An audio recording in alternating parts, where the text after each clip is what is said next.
Sad se razvedrilo, sasvim drugo vreme. Vetar je sa severozapadnog promenio smer u jugoistočni.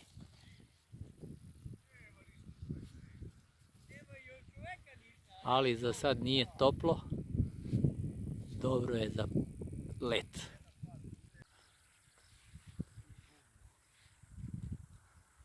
Da.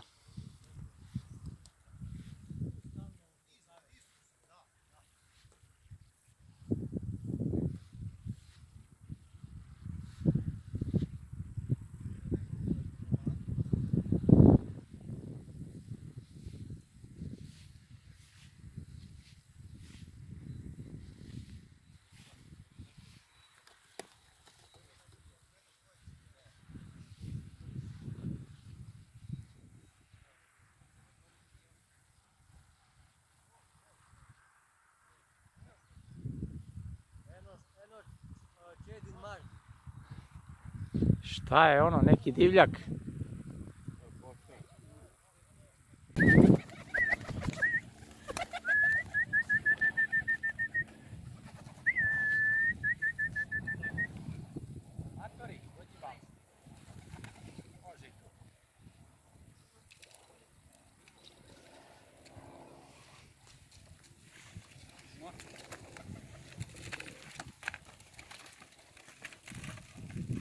Na kavesu.